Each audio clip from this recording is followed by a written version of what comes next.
Shalom Bapak Ibu Saudara, kita bersyukur dalam perjalanan hidup kita. Kita selalu menemukan pertolongan dan kekuatan. Bahkan di dalam kegagalan-kegagalan kita, Tuhan selalu menjadi pertolongan kita. Kita melihat bagaimana Tuhan mengasihi kita dan menyayangi kita dalam kasih setianya. Siapakah dari kita yang tidak pernah ditolak? Pasti ada pengalaman dalam hidup kita pernah ditolak. Dan kenapa biasanya penolakan terjadi? Penolakan banyak terjadi karena orang-orang di dalam dunia ini seringkali memandang muka. Kita seringkali berhadapan dengan penolakan karena orang-orang di sekeliling kita meremehkan kita, memandang sebelah mata, dan itulah yang menjadi sumber dari banyak penolakan di dalam kehidupan ini. Di dalam teks yang kita baca hari ini di dalam Injil Lukas pasal 4 ayatnya yang ke-21 sampai dengan ayatnya yang ke-30, saudara dan saya, Bapak Ibu sekalian, kaum muda dan juga anak-anak, kita diajak untuk melihat bagaimana Tuhan Yesus menghadapi penolakan. Menarik sekali.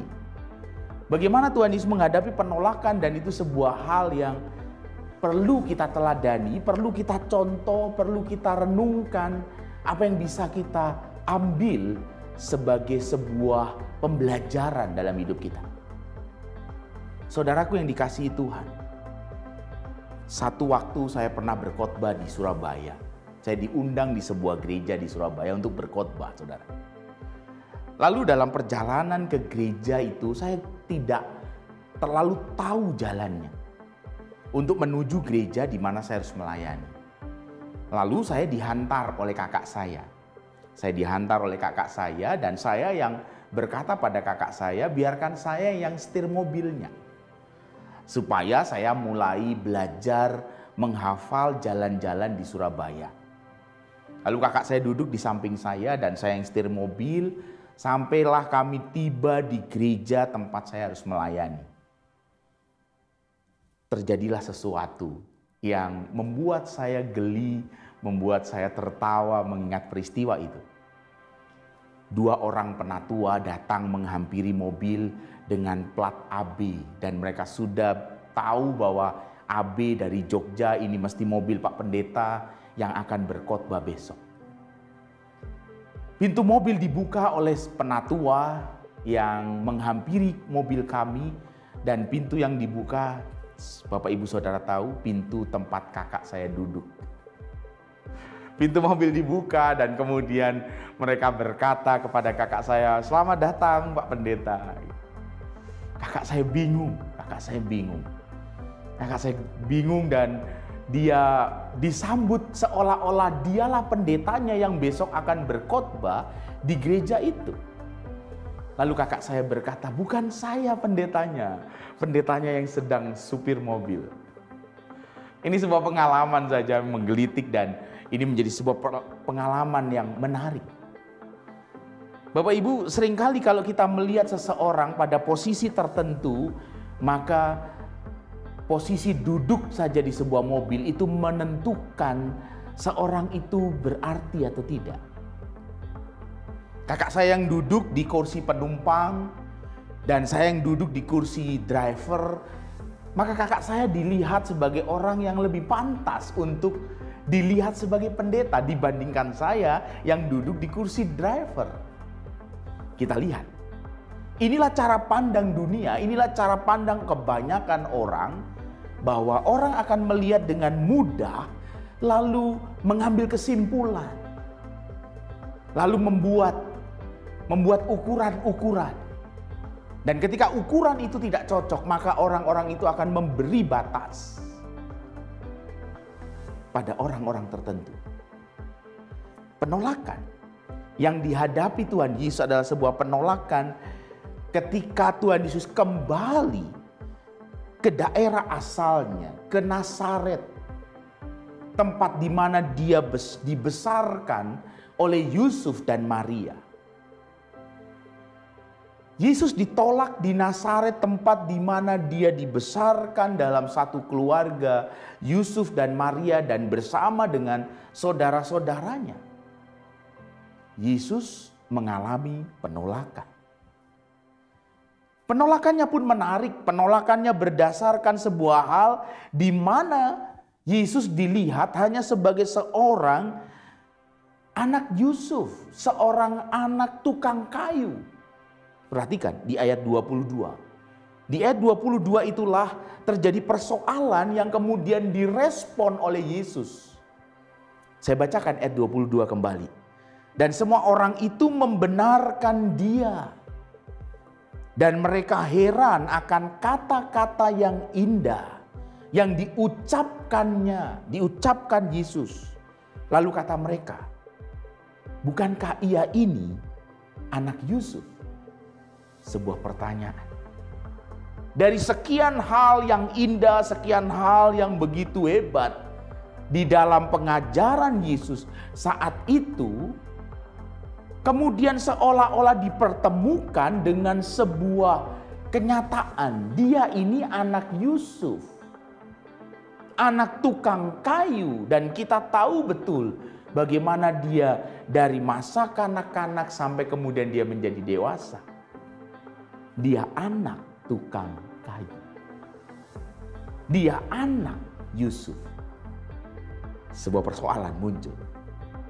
Sebuah sudut pandang yang kemudian mulai membawa Yesus dilihat oleh orang banyak saat itu. Mulai dipertanyakan. Segala hal yang dikatakan di awal sebagai pengajaran yang indah, kata-kata yang indah, mereka heran. Kemudian seolah-olah itu semua ditelan dan ditenggelamkan oleh sebuah kenyataan. Bukankah ia anak Yusuf? Bapak Ibu Saudara sekalian kasih Tuhan.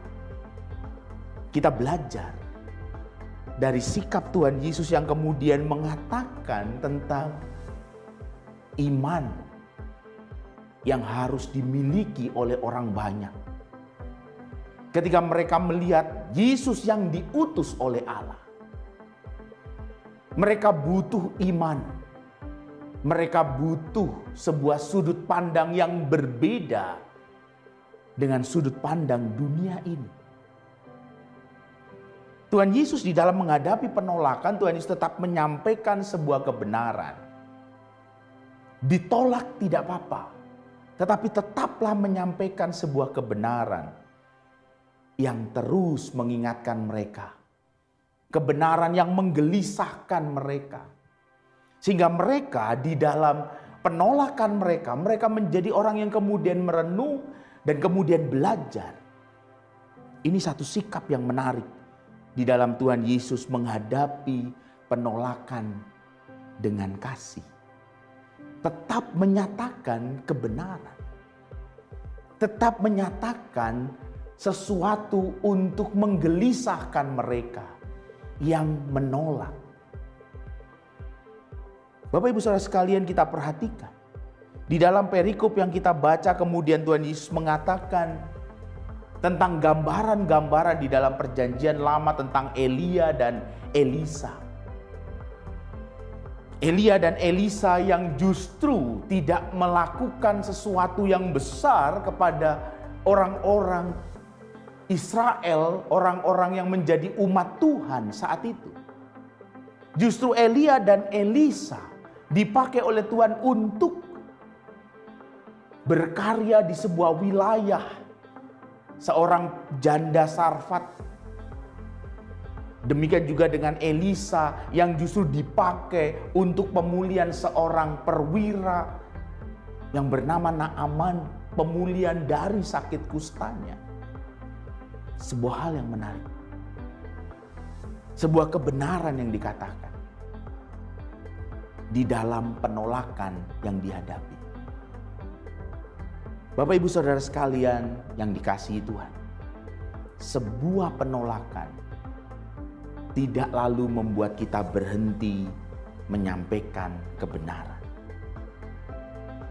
Ketika penolakan terjadi, kita harus tetap menyampaikan kebenarannya, tetap di dalam kasih kebenaran itu disampaikan supaya orang tahu bahwa ada kebenaran yang mereka bisa saja mereka abaikan di dalam penolakan mereka kepada orang lain. Bapak Ibu Saudara sekalian, mari kita lihat penerapannya di dalam kehidupan kita. Yesus adalah orang yang bagi banyak orang di Nazaret, orang yang tidak begitu menarik, orang yang tidak luar biasa karena latar belakang keluarganya anak tukang kayu, anak Yusuf.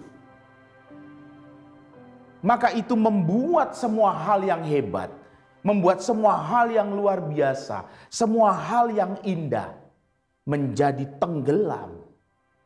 Karena Yesus dilihat sebagai orang yang biasa. Dunia ini selalu ingin dengan sesuatu yang luar biasa. Banyak orang kalau ditanya, bahkan orang Kristen di gereja, dalam persekutuan-persekutuan gereja, ketika ditanya, apa kabar? Apa jawabnya? Luar biasa. Betul ya? Bapak Ibu pasti juga sering melakukan itu. Ketika ditanya, apa kabar? Kalau jawabannya, puji Tuhan, kurang sip. Lalu diulang lagi ditanya, apa kabar? Lalu kita semua orang Kristen mulai paham. Oh, dia menginginkan sebuah jawaban luar biasa. Inilah cara pikir yang dimiliki oleh kebanyakan orang. Sesuatu yang biasa itu gak menarik. Sesuatu yang menarik itu sesuatu yang luar biasa.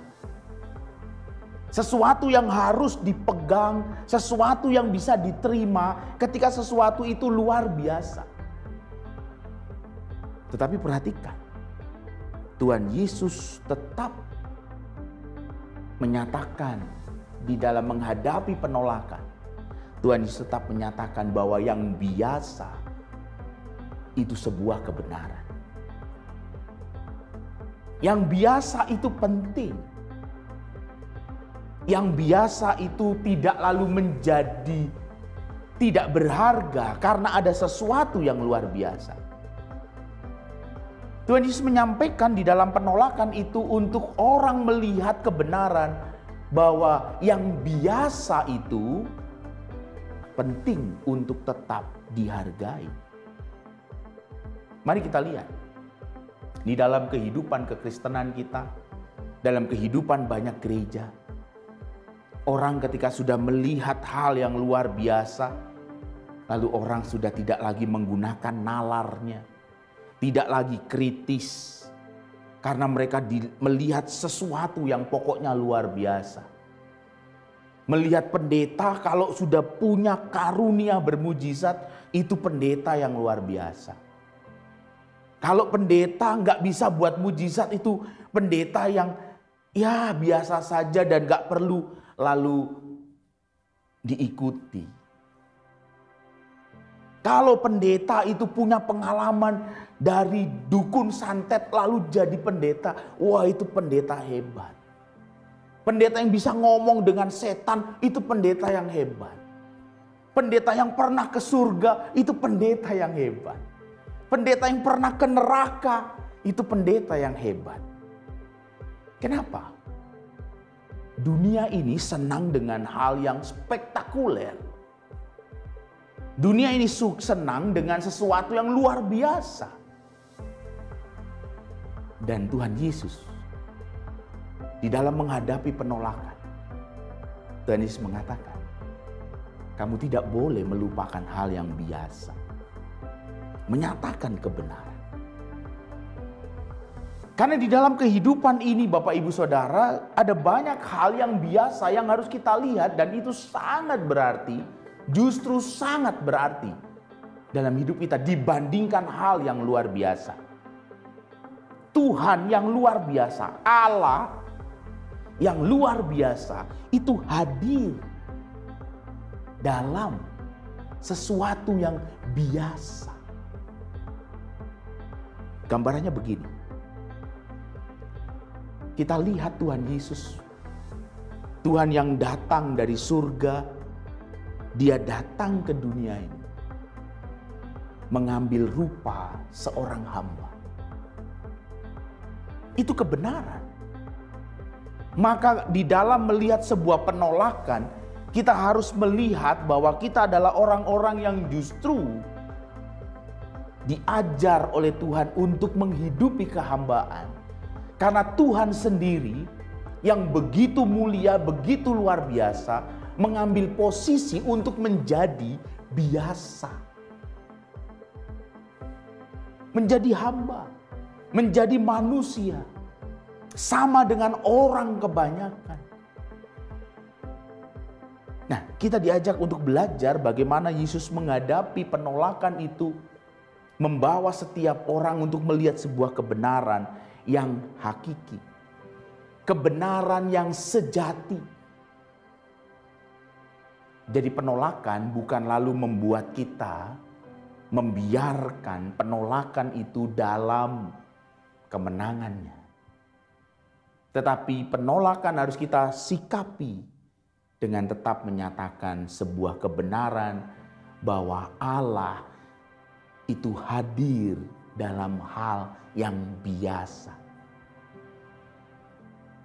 Bapak Ibu perhatikan detak jantung kita. Coba kita tenang sebentar. Coba pegang dadanya.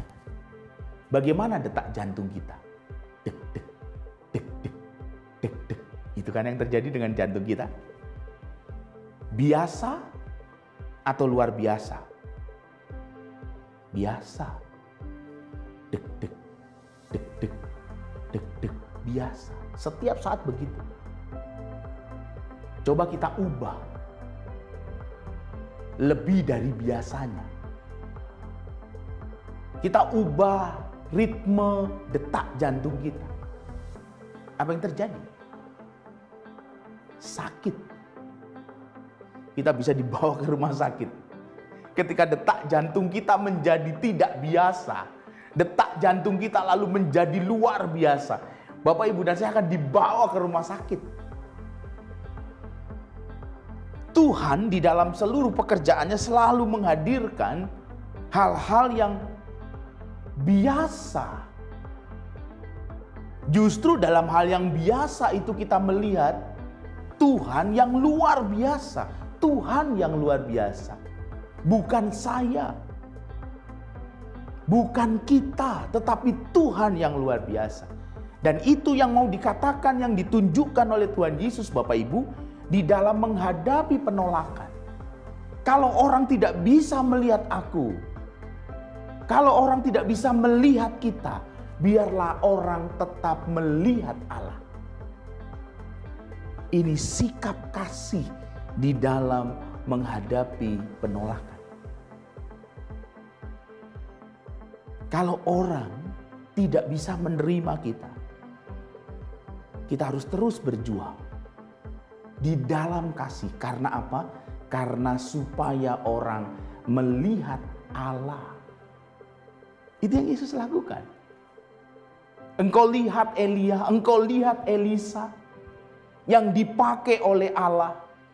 Elia yang berkarya bagi seorang perempuan janda Sarfat. Elisa yang dipakai oleh Allah untuk menyembuhkan orang kusta, justru menyembuhkan seorang Naaman. Bukan seorang umat Tuhan. Menarik sekali. Kita diajak untuk belajar, Bapak, Ibu, dan saya. Belajar satu hal yang penting. Ketika menghadapi penolakan, tetap nyatakanlah kebenaran. Karena menyatakan kebenaran itu adalah kasih kita. Tidak perlu marah. Tetapi nyatakanlah kebenaran. Karena pijakan kita yang terpenting adalah bukan membuat orang melihat diriku yang hebat. Tetapi orang melihat Allah yang luar biasa. Biarkan aku tetap biasa saja. Tetapi Tuhan Allah yang luar biasa. Ingat apa yang dikatakan oleh Yohanes Pembaptis. Ketika orang berkata, lihatlah, Dia membaptis seperti engkau membaptis. Dia dan murid-muridnya membaptis seperti engkau membaptis. Apa jawab Yohanes Pembaptis ketika melihat karya pelayanan Yesus Kristus? Yohanes Pembaptis berkata, biarlah aku semakin kecil dan dia semakin besar. Inilah cara orang menghadapi penolakan. Orang di dalam menghadapi penolakan, orang mesti tetap di dalam kasih Allah. Karena yang terpenting bukanlah diriku, bukanlah diri kita. Yang terpenting adalah orang melihat Allah di dalam kehidupan. Yesus hidup di dalam pengutusannya oleh Allah. Yesus hidup di dalam pengutusan oleh Bapanya. Banyak orang menolak Yesus, tetapi orang tidak bisa memungkiri kegelisahan hati mereka dengan segala hal yang Yesus katakan, dengan tanda-tanda yang Yesus buat. Orang menjadi gelisah. Orang bisa menolak Yesus, tetapi orang tidak bisa melupakan apa yang Yesus buat, yang menunjukkan kehadiran Allah dalam dirinya. Kita perlu tahu, dunia ini menolak kita. Seringkali memandang kita sebelah mata, kita tidak hebat. Dunia ini suka dengan orang-orang yang hebat. Tetapi mereka lupa bahwa orang-orang yang hebat itu, orang-orang yang luar biasa yang mereka lihat, adalah sebenarnya orang-orang yang juga biasa. Mereka orang-orang yang berjuang. Mereka orang-orang yang mengalami Tuhan, orang-orang yang bergumul. Dan mereka menjadi orang-orang yang kuat sampai kemudian mereka menjadi orang yang luar biasa di mata banyak orang. Kita tidak boleh lupa, tidak ada orang yang lahir langsung luar biasa. Seorang yang luar biasa hari ini, seorang public figure, seorang yang menjadi superstar hari ini, adalah orang-orang yang berjuang, saudara. Orang-orang yang bergumul, orang-orang yang juga pernah ditolak. Orang-orang biasa, seperti orang kebanyakan. Tetapi orang-orang itu berbeda. Mereka punya semangat dalam menghadapi penolakan. Mereka punya kasih dalam perjuangan mereka. Sehingga mereka tidak ditenggelamkan oleh penolakan-penolakan. Tujuannya jelas. Dan itulah yang terjadi dengan Tuhan Yesus Kristus. Bagaimana Yesus tahu betul tujuannya. Untuk diutus oleh Bapanya. Supaya dunia tahu bahwa Bapa yang mengutus aku. Ini sebuah hal yang penting. Orang bisa menolak kita karena kita tidak nampak luar biasa. Kalaupun kita ditolak, biarlah Allah tetap dilihat oleh banyak orang. Itulah perjalanan hidup kita yang terpenting. Orang boleh tidak melihat kita, orang boleh meremehkan kita, tetapi orang harus melihat Allah di dalam hidup kita. Yang kita jalani dengan penolakan, dengan diremehkan, orang melihat Allah yang hidup dalam hidup kita. Amin.